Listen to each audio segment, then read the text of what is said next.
Hello, Watch Your Chat here with your reminder that life is short. Buy the watch.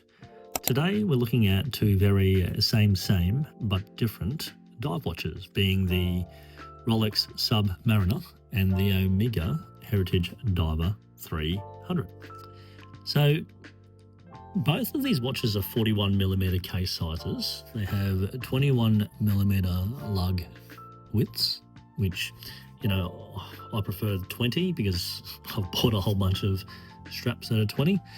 I actually find that with the Omega Diver 300, it's easier to change straps out than it is for the Sub.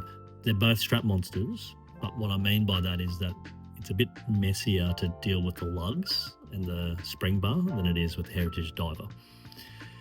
You can see some other similarities are the design language. The Seamaster has taken a lot of design cues from the Rolex. And of course, the Submariner was one of the very first dive watches to come up with this format. It has been argued also that this was taking a copy out of the Blancpain 50 Fathoms, but that's not the subject of this video. So then the differences. You can see here that the bracelets are quite different in that this is a oyster steel bracelet, fully brushed, whereas this is a steel bracelet, high quality steel still, but has the brushed center and polished links.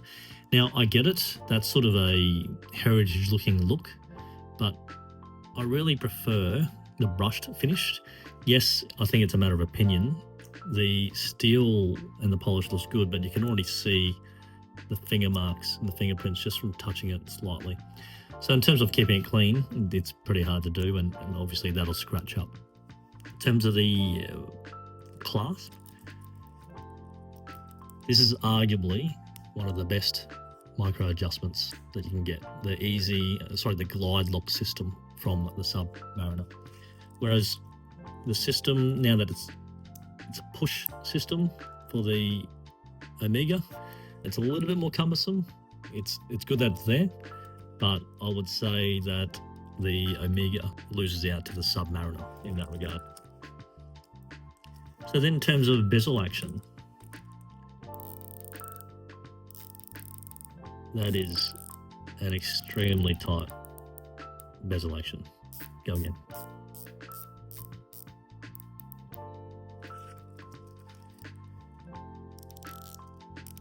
Not as tight, it's a little bit tinny. It's still crisp, but in my view, nowhere near as good. In fact, I've done a video on this before where this crown angle sort of interrupts that bezel action. And so from a bezel action perspective, I've got to give it to the Sub. You can see the sapphire crystals are slightly different as well. You've got the dome versus sort of a flatter finish. Well, that's like a heritage, like a vintage look.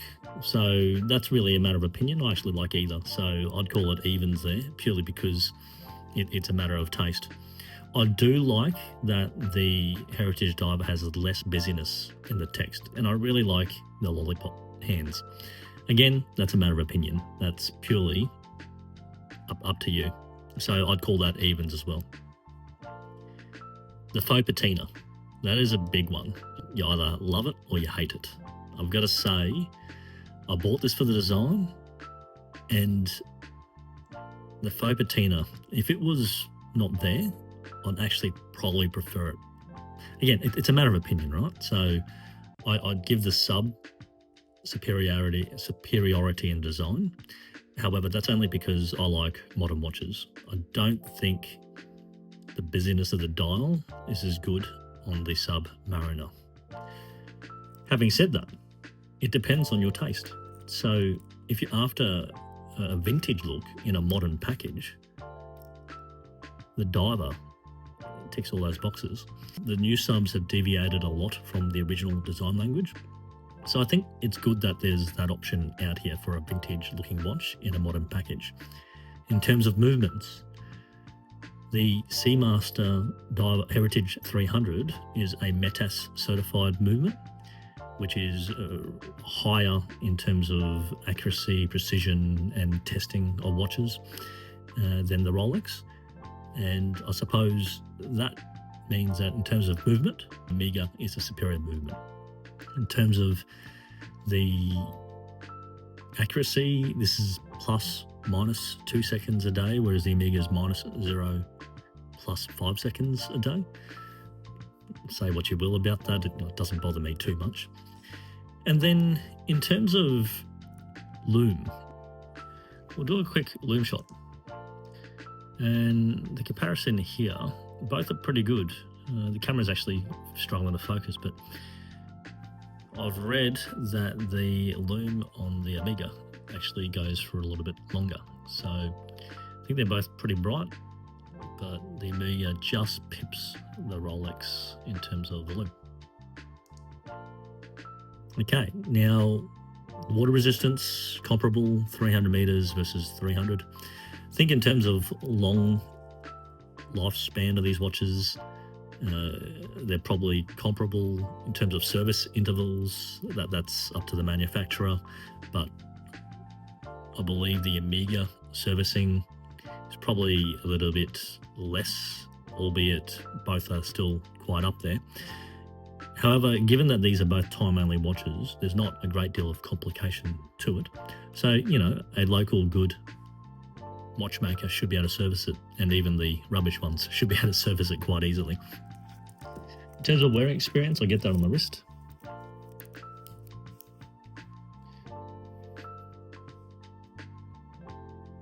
It just feels great. Wearability is exceptional on the Rolex. And look, I think I'll take into wearability also the fact that when the watch, you can bang it around a bit and not worry about damage. And having brushed gives it that advantage. The wearability on the diver is also exceptional. However, it does look a bit bigger because of that bezel and the dome and the case size as well. It does seem a bit bigger, but the wearability is really good. It's quite interesting. Vintage watches were a bit smaller, and this is obviously a 41, so while it's got the vintage look, it does wear quite large on my wrist. Having said that, it's a really good wearing experience as well.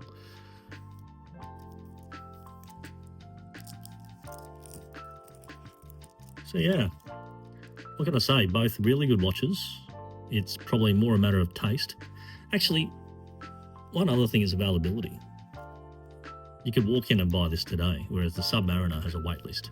And so that's actually what I did. I actually bought this watch as a walk-in, and the Submariner came maybe about 3 months later.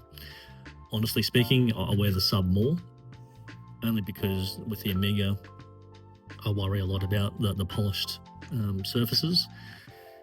However, pricing's quite different. Now, the Heritage Diver is getting up there, but when I picked up these watches, this was a fraction of the price of the Sub, and yet the movement is arguably superior.